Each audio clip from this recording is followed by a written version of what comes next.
നിയമസഭയിൽ ഇന്ന് ഉപക്ഷേപത്തിന് അനുമതി നിഷേധിച്ചതിനെ തുടർന്ന് പ്രതിപക്ഷം സഭയിൽ നിന്നും ഇറങ്ങിപ്പോയി. മലയോര മേഖലയിലെ ജനങ്ങൾ അനുഭവിക്കുന്ന ദുരിതം സഭ നിർത്തിവെച്ച് ചർച്ച ചെയ്യണമെന്ന് ആവശ്യപ്പെട്ട് കൊണ്ടുവന്ന ഉപക്ഷേപത്തിന് സ്പീക്കർ അവതരണ അനുമതി നിഷേധിച്ചതിനെ തുടർന്നാണ് പ്രതിപക്ഷം വാക്കൌട്ട് നടത്തിയത്.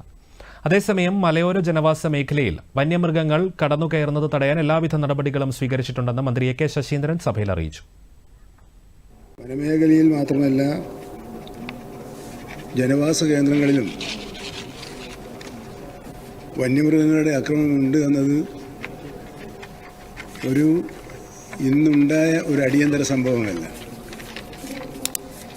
കുറേ നാളായി നമ്മുടെ സംസ്ഥാനത്ത് നിലനിൽക്കുന്ന ഒരു സംഭവമാണ്. സർ, ഇവിടെ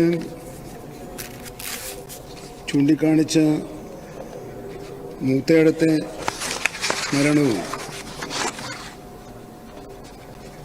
അതേപോലെ തന്നെ കോതമംഗലത്ത് നടന്ന സംഭവവും വനത്തിനകത്താണ് നടന്നത് എന്ന ഒരു സവിശേഷത കൂടി ഓർക്കേണ്ടതുണ്ട് എന്ന് സൂചിപ്പിക്കാൻ ഞാൻ ആഗ്രഹിക്കുകയാണ്. എന്നിരുന്നാലും ഇവരെ ആനുകൂല്യങ്ങൾക്ക് അർഹതയുള്ള വിഭാഗമായി പരിഗണിച്ച് ആനുകൂല്യങ്ങൾ നൽകാനുള്ള നടപടികളാണ് സ്വീകരിച്ചു പോരുന്നത്. കഴിഞ്ഞ വർഷം സാമ്പത്തിക പ്രതിസന്ധിയുടെ പേര് പറഞ്ഞ് യാതൊരുവിധ പ്രതിരോധ സംവിധാനങ്ങളും ഏർപ്പെടുത്തിയിട്ടില്ലെന്നും ഇക്കാര്യത്തിൽ ഗവൺമെന്റ് തീർത്തും പരാജയമാണെന്നും അടിയന്തര പ്രമേയത്തിൽ നോട്ടീസ് നൽകിയ മാത്യു കുഴൽനാടൻ MLA പറഞ്ഞു. UDF സർക്കാർ അധികാരത്തിലിരിക്കുമ്പോൾ മലയോര മേഖലയിലെ ജനങ്ങളുടെ ശബ്ദം അധികാരത്തിന്റെ അകത്തളങ്ങളിൽ ഉണ്ടായിരുന്നു, 100%. പക്ഷേ ഇന്ന് ഞാൻ അങ്ങോട്ട് മറ്റൊരു കാര്യം വന്നു. ഈ സർക്കാരിന്റെ നിരന്തരമായ ഭാഷ്യം കേന്ദ്ര സർക്കാരിന്റെ നിയമമായതുകൊണ്ട് ഞങ്ങൾക്കൊന്നും ചെയ്യാൻ കഴിയില്ലെന്ന്. തൊട്ടയൽ സംസ്ഥാനമായ തമിഴ്നാട്ടിലേക്ക് നോക്കണം. സ്റ്റാലിൻ എന്ന മുഖ്യമന്ത്രി ഒരു നിയമം പാസാക്കി.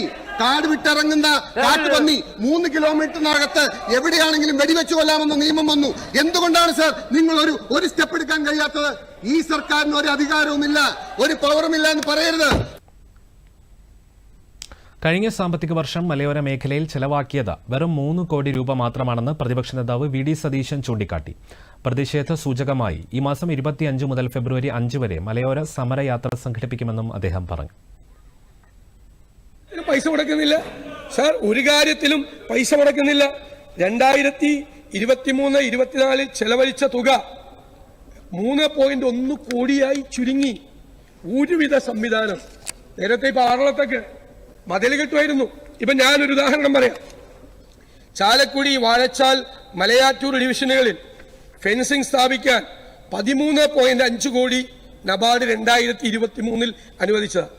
സർ, ഇതുവരെ ടെൻഡർ നടപടികൾ സ്വീകരിച്ച് ഈ വർക്ക് തുടങ്ങിയിട്ടില്ല.